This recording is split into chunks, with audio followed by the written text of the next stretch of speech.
Radha Madhava Kunja Bihari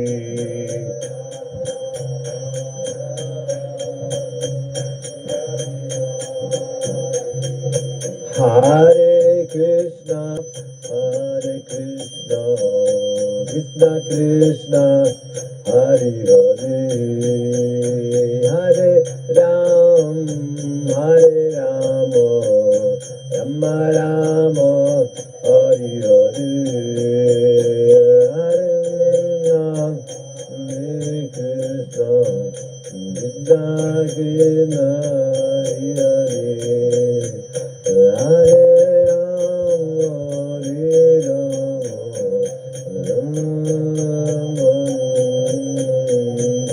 Hare Krishna, Hare Krishna, Krishna Krishna, Hare Hare, Hare Rama, Hare Rama, Rama Rama, Hare Hare, Hare Hare Krishna, Krishna Krishna, Hare Hare, Hare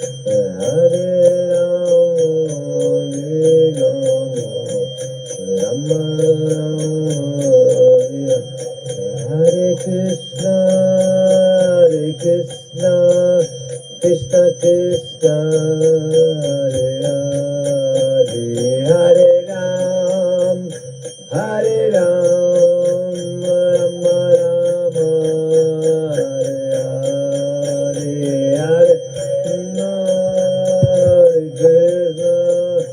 Krishna Krishna,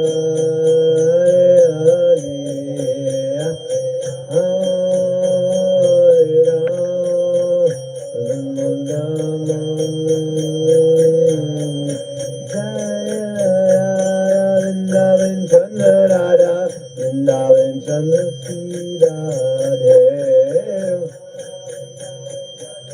Vrindavan Jaya Prabhupada Prabhupada Prabhupada Srila Prabhupada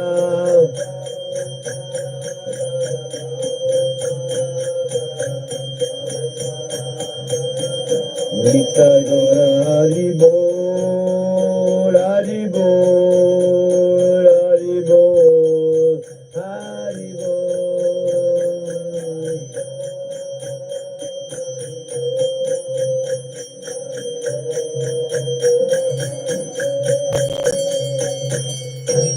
Prevalently Om Namo Bhagavate Vasudevaya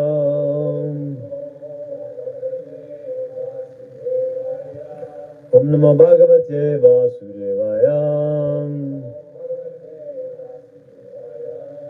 Om Namo Bhagavate Vasudevaya.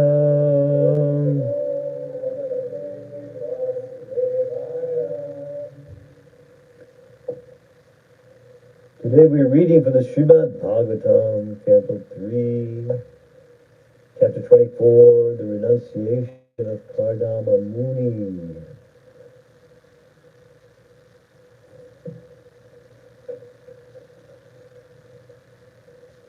Text numbers 34 today.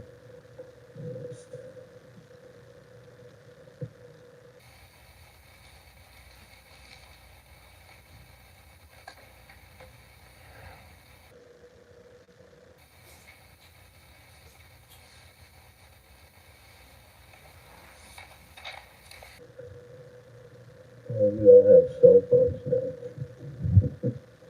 And books.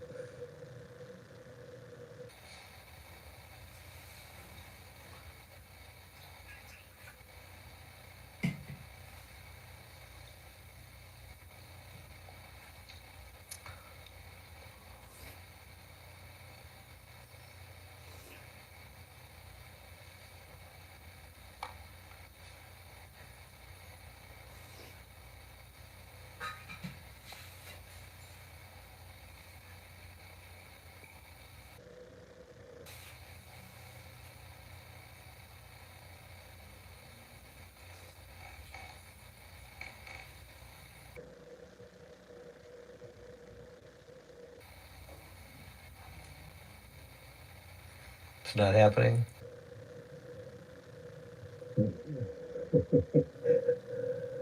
The old chalkboard. Bring back the old chalkboard.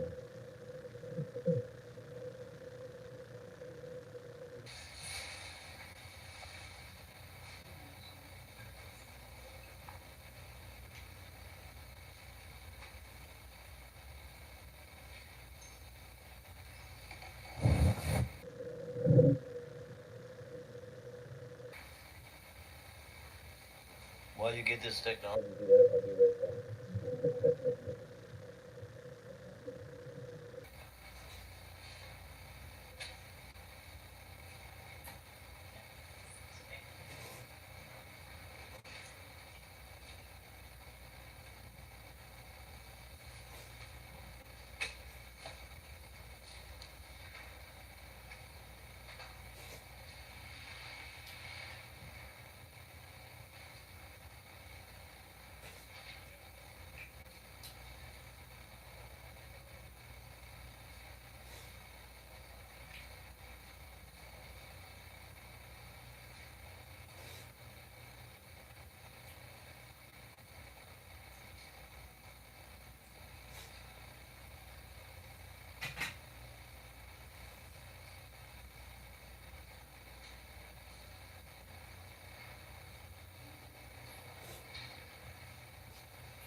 Reading from Srimad Bhagavatam, Canto 3, Chapter 24, Renunciation of Kardama Muni, text number 34.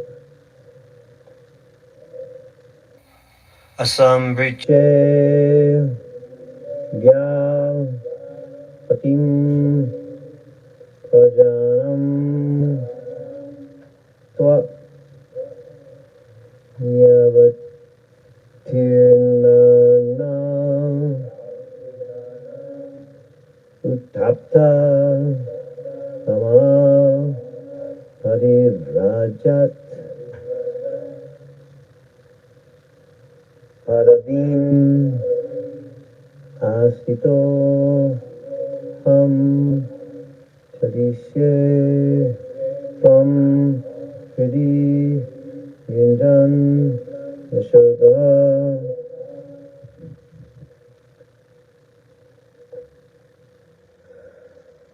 Asmabipricchedyapatim prajanam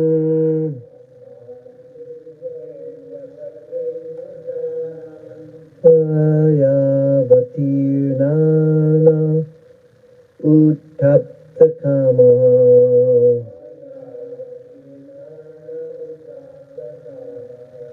Parivrajat Paravim Astitoham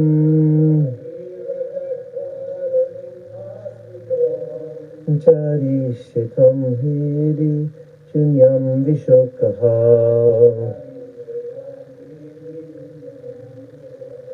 Asmaviprichedyapatim prajanam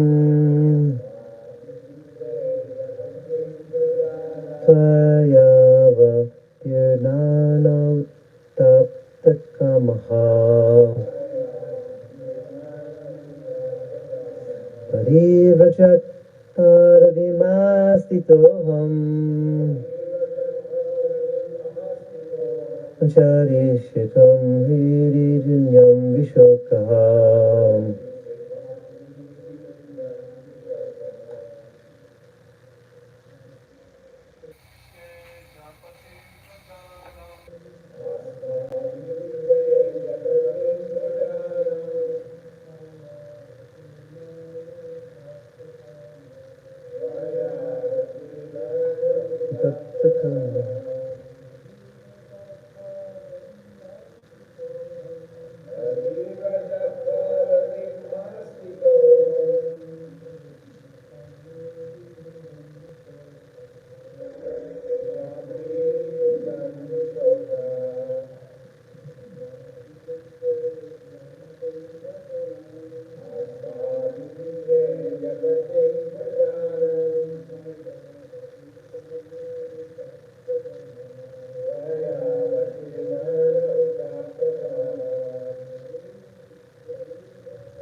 tapatim janam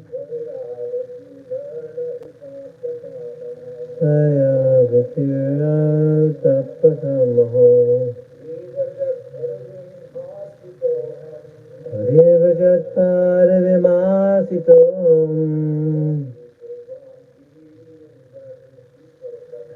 Sharishatam Virijunyam Vishodham Asma Viprichedya Patim Vajanam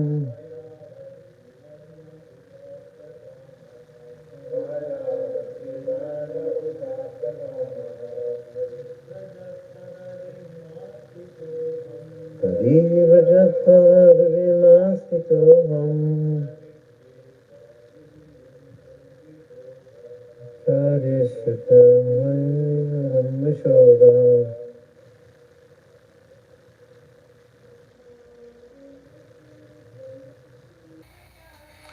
Spa.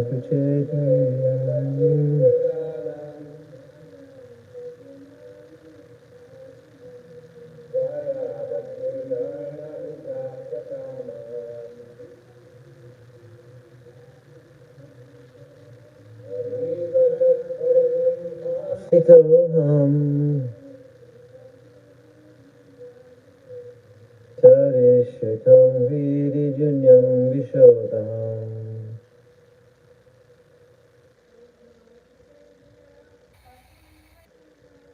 Asmabhajite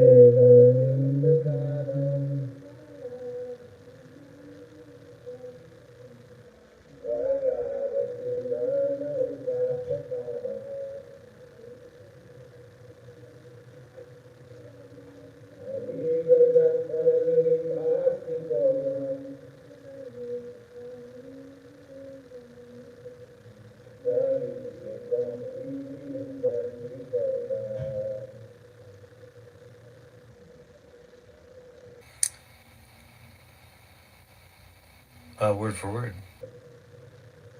Asma Abrichte. I am inquiring.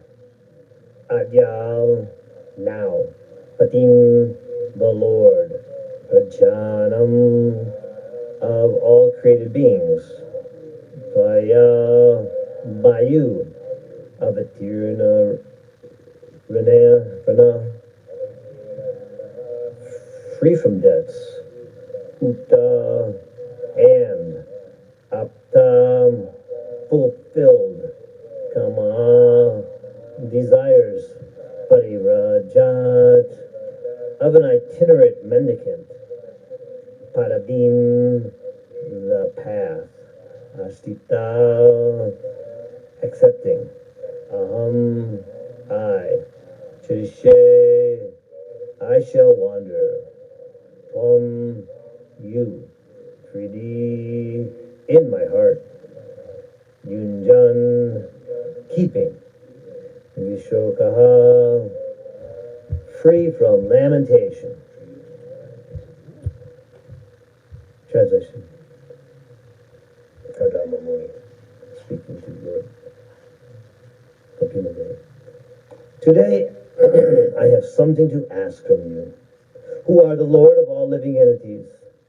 Since I have now been liberated by you from my debts to my Father, and since all my desires are fulfilled, I wish to accept the order of an itinerant mendicant.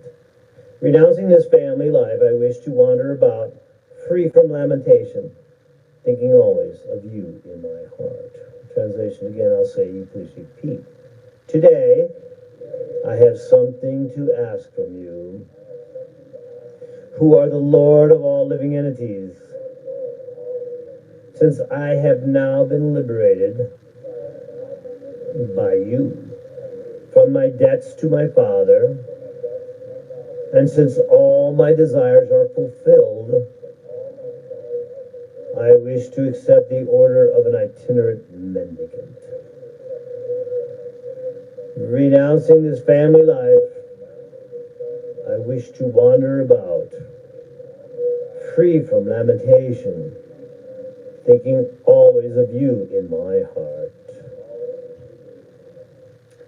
purport by His Divine Grace, A.C. Bhaktivedanta Swami Srila Prabhupada Ki. Actually, sannyas, or renunciation of material household life, necessitates complete absorption in Krishna consciousness and immersion in the self. One does not take sannyas, freedom from family responsibility in the renounced order of life, to make another family or to create an embarrassing, transcendental fraud in the name of sannyas. The sannyasi's business is not to become proprietor of so many things and amass money from the innocent public. The sannyasi is proud that he is always thinking of Krishna within himself. Of course, there are two kinds of devotees of the Lord. One is called Gosjanani, which means those who are preachers and have many followers for preaching the glories of the Lord, and who live amongst those many, many followers just to organize missionary activities. Other devotees are Atmanandi, or self-satisfied, and do not take the risk of preaching work. They remain, therefore, alone with God. In this classification was Kardama Muni. He wanted to be free from all anxieties, remain alone within his heart with the Supreme Personality of Godhead. Paribraja means an itinerant mendicant. A mendicant sannyasi should not live anywhere for more than 3 days. He must be always moving, because his duty is to move from door to door and enlighten people about Krishna consciousness. Om Jnana Tamrannasya Kirandana Chakshudumanitam Yena Tasmai Shri Gurave Namaha. Shri Chaitanya Manavishtam Stapitam Yena Bhutale Swayam Bhagamayam Dharati Swapadam Digam. We were born in the darkness of ignorance, but our spiritual master has kindly forced open our eyes with the torchlight of knowledge. Therefore, we offer our most humble and respectful obeisance to His lotus feet. Ma Om Vishnu Padaya Krishna Prastaya Bhutale Srimate Bhaktivedanta Swami Iti Namane. Namaste Saraswati Devi Gaurvani Pacharane Nirvisesha Sindhavani Pascharacharya. Jai Shri Krishna Chaitanya Prabhu Nityananda Sri Advaita Gadadhar Shivasadi Gaura Bhaktavinda. Hare Krishna, Krishna Krishna, Hare Hare, Hare Ram, Ram Ram, Hare Hare. Vanchato Patri Vishya Kripa Sindhu Devacha. Patitanam Avanebhyo Vaishnavebhyo Namo Namah. Thank you all for coming to Srimad Bhagavatam class.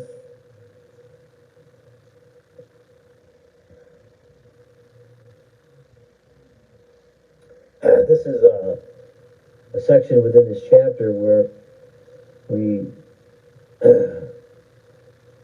are hearing Kardama's prayers to Lord Kapila Dev. Lord Kapila Dev appeared as Kardama Muni's own son, and when he realized that, he offered these prayers, and this is the conclusion of his prayers. He's asking a question, a permission to change his service. So how we got here, I'm just going to briefly describe this part leading up to this point in a poetic version of these approximately 10 verses. When Kardama understood that Lord Vishnu had descended, he quickly approached him and spoke words that transcended. O Lord, the demigods are finally pleased with us suffering souls who are entangled because of identifying with false roles. After many births, mature yogis, by complete yogic trance, endeavor to see your lotus feet, even just a glance.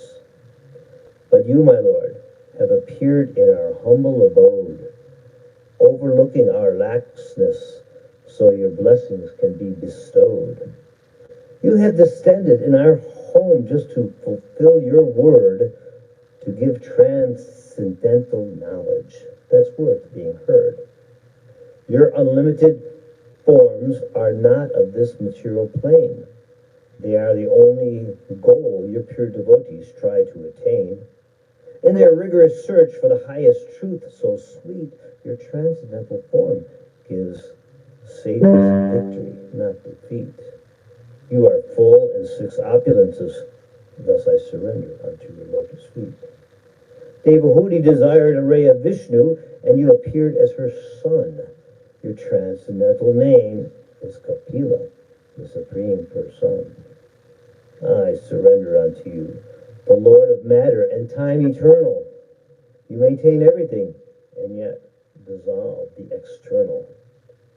My dear Lord, today I have something to ask from you, since I have paid back everything that was due. I wish to give up this family life, wander apart. I wish to give up this family life, wander about and live apart, but at the same time, always be thinking of you within my heart. So, Kapila Muni, appearing as his own son, it's kind of a unusual situation, because Kardama is the father, and usually the father is giving orders. In fact, this is what Kardama Muni is explaining his own relationship with his father in this verse here. He's explaining that as soon as you accept, or as soon as you have a father, you are in debt. This is explained throughout the Bhagavatam, that you immediately become into debt when you take birth in this world. Your parents, the government that's provided so many services, the hospital that you were taking care of, the educational system, let alone spiritual educational system, right? Great sages, Acharyas. So what is Kardama Muni speaking about? First of all, the etiquette that he's showing is really remarkable, because before asking a question, and this is also the etiquette when you're approaching a spiritual master or a representative of Vyasadeva, before asking a question, you speak something of their glories, of their accomplishments, their transcendental accomplishments. Of course, the preliminary to this question is he's explaining the Lord's glory, how the Lord is coming because of the requests of the demigods who are concerned about the human beings' condition on this planet. They're praying for the Lord to appear. And he's glorifying him because this is the appearance of the Lord is so rare that great yogis give up everything and spend lifetimes just to get a glimpse of the lotus feet of the Lord, just a glimpse. And he's saying here that, oh, you are so kind. This is another glorification of the quality of the Lord. You are so kind that even though we are very fallen grahastas living in our little home here, somehow or another, you have come into our home out of your kindness to give us enlightenment, right? And so he's glorifying like this before he mentions. So first of all, glorification. Then the next thing he does, because you're so glorious, what's the next thing he does? I surrender unto you. Okay? He's expressing his surrender. So it's not like a frivolous relationship with Guru and Krishna. It's like, okay, you're great. Jai Prabhupada, Jai Gurudev. What's the next thing required? Surrender. Right? So he's saying in two verses, I was explaining that he surrenders to his own son, who happens to be the Supreme Personality of Godhead. And then he brings his question. And before he's bringing his question, or prefacing his little question here, is his explanation of the situation. See, when you're trying to get clarity, even from the Supreme Personality of Godhead, you have to explain very nicely your situation as far as you understand it. Especially if you're approaching a spiritual master or representative of the spiritual master, you must be able to explain what your condition is to the best of your ability, because they're not mind readers, and they're not necessarily super soul's pure representative. Therefore, there has to be a relationship, there has to be communication. So now he's explaining something very important. He's saying, and this is what we were explaining in the beginning here, that just by taking birth or accepting a spiritual master, you immediately come into debt. And so, what happens when you have a debt? What does Chanakabhama say about debt? He compared debt to fire. Debt should be extinguished. Fire should be extinguished immediately. Debt is also like that. It should be extinguished. So what is the debt one gains from the spiritual master? I mean, this is what Vyasa Puja offerings are supposed to be about, right? Where we express our, our appreciation for the gifts that the spiritual master has given us. And if someone's piling upon you freely gifts that have changed or saved your life, then there has to be some reciprocation. Spiritual life is about reciprocation. It's not a one-way street. Oh, I'm just going to take from Krishna, take from the spiritual master, transfer. No, we have to reciprocate. Similarly, we have also responsibilities to our God brothers, to our God sisters, to the community of devotees. We have, we're getting so much strength. We don't even know. We don't even recognize how much strength we are getting by the association of devotees. Huh? We don't think about it much. We just kind of are in our little world sometimes, trying to do our particular service. But we are getting strength, right? And we're taking, and therefore we are taking. We are indebted. We are indebted to the association of devotees. We are indebted to the spiritual master. We are indebted to Krishna. And therefore, when you're in debt, try to extinguish that debt. It's not out of some sense of trying to break even, but actually out of love. Out of love. And of course, what happens is that we render service. If we render service, then we begin to repay that debt. But the gifts of the spiritual master, the gifts of Lord Krishna are so great that no matter how much we give service, how much we try, we can never repay that debt. So it's like an eternal debt. So, but we should try to be extinguishing that debt. So, what was the debt of Kardama Muni to Lord Brahma? Why was he in debt to Lord Brahma? Can anybody say? Huh? What's that? Yeah, he had received. He was like the Manasaputra, the son of Lord Brahma. He had actually inherited his own qualities, right? What was Lord Brahma's famous? In the beginning, Lord Brahma became famous for meditating, right? He was meditating, trying to figure out, who he was, where he was, and that's how, he became self-realized. But he inherited that same quality from Lord Brahma, right? Because it's explained in this earlier chapters that he was meditating, right? He was renounced, he was meditating in the forest, and then when Vishnu came to him, appeared to him, right? So he had a transcendental quality from his own father. And then his father gave him some assignment. Please help me, right? His spiritual master and the father, they have some business, right? They have some activities. They have some mission, right? And the spiritual master, out of humility, or the father, out of humility, he expecting his son to help him. So what was Lord Brahma's program? He wanted to populate the universe, so he's expecting Kardama Muni to help. And it was explained before in one of the night's class, it hit me that some of his other sons didn't actually want to populate the universe, right? Who was it? Four Kumars? They didn't want to do it. So,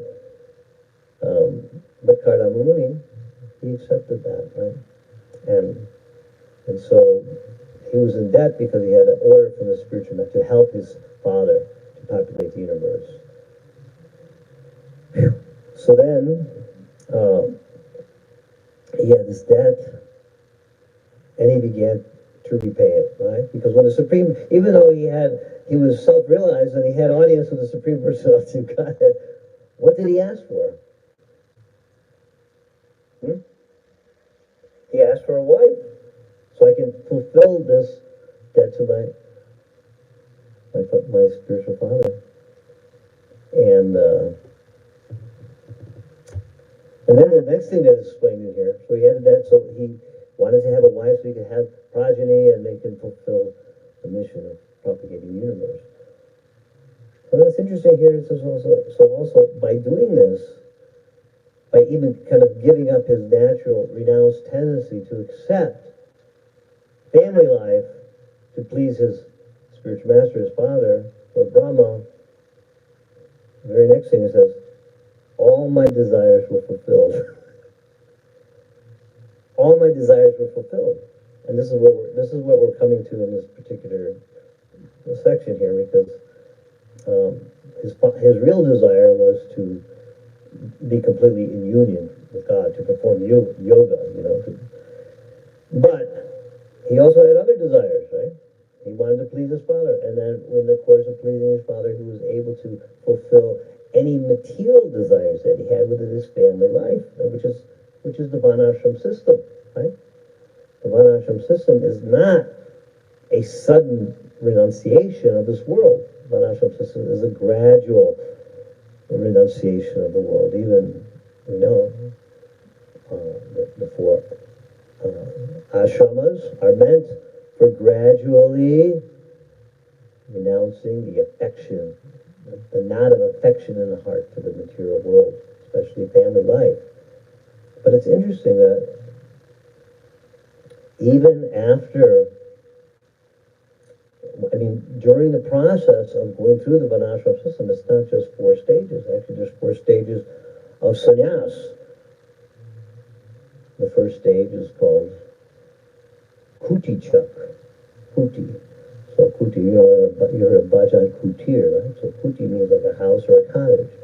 So when one is ready to renounce, the system, the traditional system is that one goes outside of the village where his family living, and gets a little kutir, cottage, and begins to practice renunciation.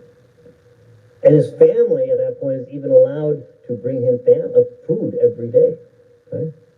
But he's just not living in the home. He's not entangled with trying to maintain everything, worry about the children's future. His mind starts becoming free. So, and then the next stage is called Bahudak. Bahu means like many. So this refers to eating. So instead of eating from his family, Bahudak, he begins to get food from many people, he begins to beg. And then he's starting to learn to become dependent on Krishna's mercy. Without becoming dependent on Krishna's mercy, one can't actually realize Krishna. So this is the stages, right? So then he goes out and begs a little bit. It's called madhukari, like a bee, getting a little food from here, a little food from here, and in that way, depending on God. The next stage is called, and I think it's mentioned in this verse too, Parivrajak Acharya.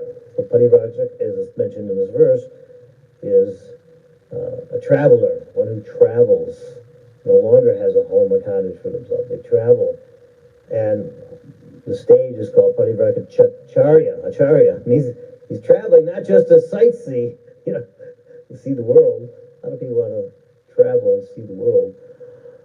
But this stage, travel and see the world, and you might be traveling to see the world on a fringe benefit, but you're preaching along the way. You're giving transcendental knowledge, right? Because what is this world if you just travel? When I first came to New Vrindavan, I went to the tool room to get a shovel. And the devotee there was Kiranos, very nice devotee, who lives in Vrindavan, been living there for years. So he said, well, Dr. Carlos, what do you want to do with your life? I said, I just want to travel, see the world. It's my first week in New Vrindavan. That was my ambition, He goes, yeah, really? Okay, here, I'll help you. And he said, I'll draw you a map of the world. So we can discuss where you're traveling. So he drew a circle. And he drew a couple circles. A big circle. This is he drew a big circle with a small circle. This is the material world. And this little circle says where you are. And they drew another circle outside of it. So he goes, you see this little circle, this you. If you go around in this world, it's called the material world, you're going to experience everything. It'll be the same thing over and over again, which is birth, old age, disease, and death. If you want to travel, how about this circle over here? This circle is the local Vrindavan, the spiritual world. There you become free from all these problems. And it's interesting because before he told me that, I was realizing that all my travels throughout North America and everywhere, hitchhiking and jumping trains and had led me to the same conclusion that the same things are in every town, at least in North America, the same stores, the same activities. People are trying to spend money and get money. But I didn't have much understanding there was something beyond that. But anyway, so that was a kind of enlightening thing. So a traveling preacher doesn't just travel to travel for travel's sake. It has to be giving knowledge, right? And then the last stage is called Paramahamsa, swan-like person that can sit in a solitary place and just be completely God conscious. And then Prabhupada talks about the different kinds of devotees. They say Kardama Muni was the Bhajanani and Gosanani. Gosanani is a devotee who goes out and preaches, tries to expand the number of followers. Why? Why does he do that? Because it gives Krishna great pleasure to bring souls to the lotus feet of Radha Vrindavan Chandra. This is the highest pleasure for Krishna to experience. Just like a father, mother whose children are lost, when a child is returned, it's the highest pleasure. Because motherhood and fatherhood is like perverted reflection of love. It's love, but it's not pure love. But the same feelings are there.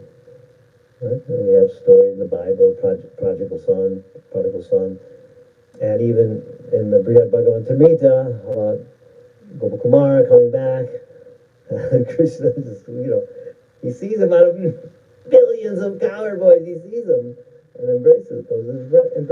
So this is the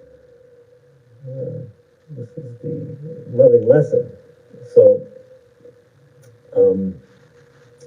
so many things. So then, he was, Kardama Muni, he just wanted to go back to his meditation, right?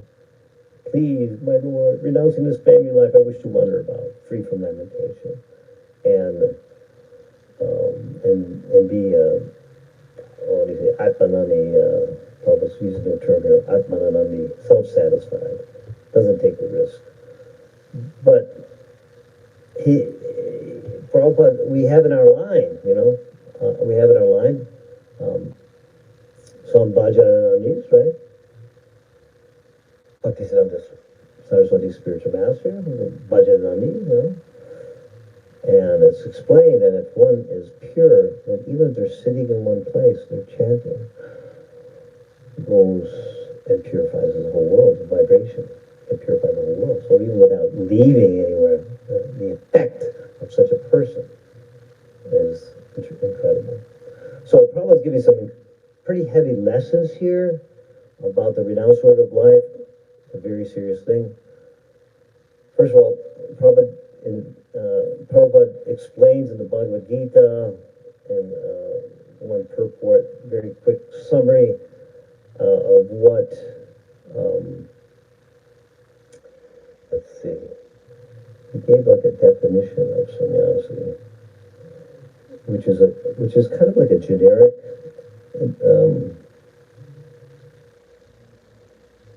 it's like a generic definition, but it applies to everyone. Basically, the definition is that a person that gives everything, their body, mind, words, to Krishna is a sannyasi. Now, Prabhupada, of course, he gave, in our movement, we have the traditional order of sannyas. Sannyas order is also given. But Prabhupada also saw his disciples, many of them, as sannyasis, just like in nature, in terms of the quality of sannyas. They're doing everything for Krishna. And that became more important to Srila Prabhupada than the ashram itself. Sometimes, sometimes devotees couldn't keep their vows as sannyasis. And they would give up sannyas, and then Prabhupada said, no, as long as you're doing service. Service was the most important thing. As long as you're doing service, fully engaged in Krishna consciousness, then this is the important thing. But here Prabhupada is giving some very heavy instructions, I would say, that are relevant even today. One does not take sannyas to make another family. I'm not exactly sure what Prabhupada means by that. It could mean, of course, grossly, one actually accepts sannyas, and then within a sannyas ashram making another family. That, of course, is not allowed. But maybe it means also another family, like Prabhupada's godbrothers, the Gaudiya Math. Prabhupada, at one point, he chastised them that you're simply living in the temple, eating and sleeping for your comfort.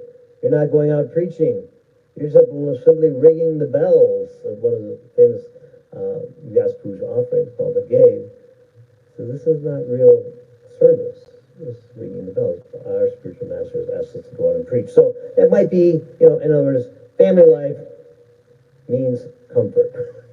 Have a comfortable bed, have a comfortable couches, you have comfortable situation, you have food, your wife is cooking for you, whatever, so it's comfortable. So Prabhupada might be referring here that you take sannyas, you just become comfortable. This is not what sannyas is for, right? And then he says something else. You try to understand what he means by this. To create an embarrassing transcendental fraud in the name of sannyas. What could that possibly mean?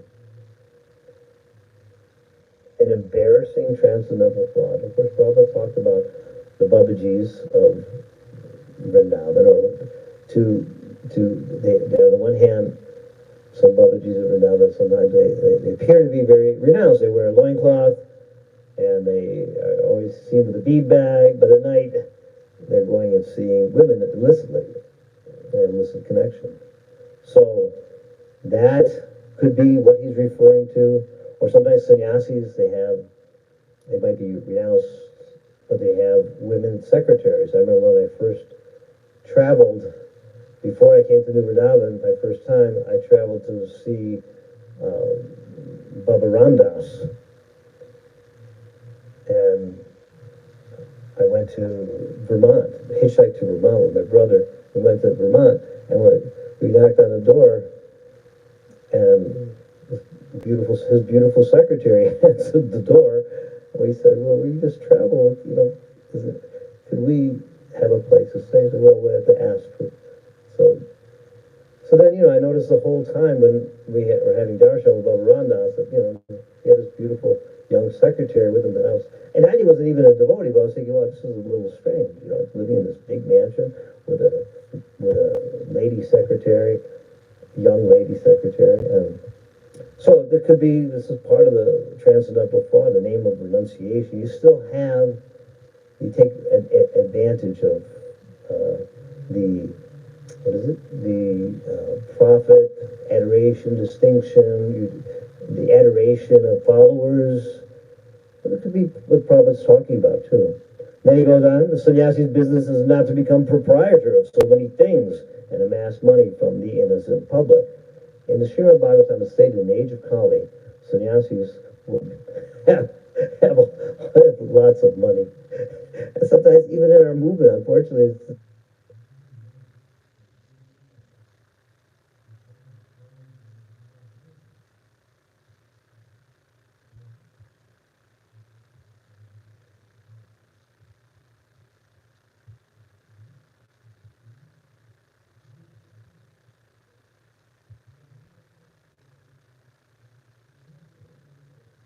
two. Is it one? No, it's supposed to be, everything is supposed to be, and they have rules and regulations in our movement. The sannyasis are supposed to have like an account of all the donations that they get and how they distribute it to different, they don't have any bank accounts of their own, so is that being followed? Maybe Prabhupada is like predicting these things need to be constantly watched here. Anyway, the final thing he says here, I think this is interesting, because he's talking about the sannyasi is proud. And he's not talking in a negative way, he's talking in a positive way, right? A sannyasi is proud that he's always thinking of Krishna within himself. So what does that mean? I thought we're not supposed to be proud.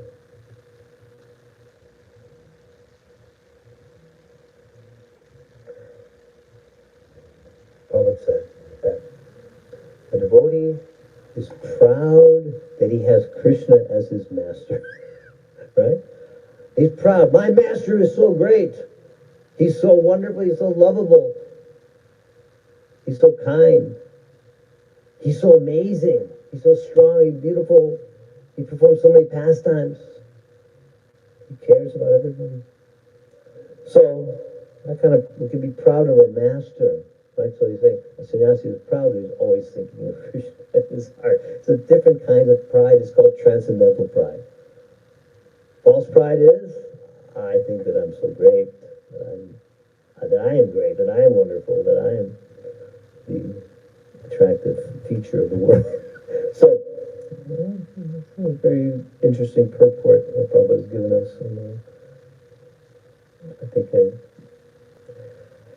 could stop here. Any questions or comments anyone would like to make, or reflections? Very wonderful section of the Bhagavatam.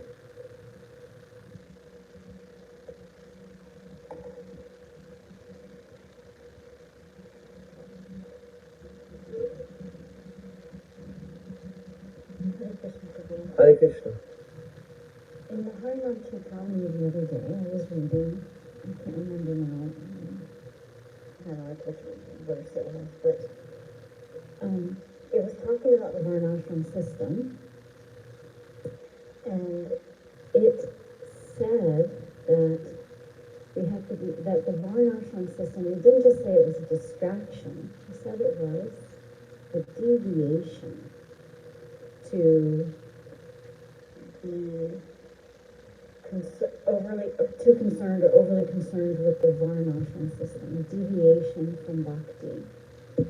And so I was wondering, because Prabhupada has, said a lot about it, and we focus a lot on it, and at the same time, to me it also seems like it's not the goal, but somehow supports the goal. So I was wondering if you could just maybe touch on this, because also in Vrindavan we tend to put a lot of emphasis on Varnashram system as well.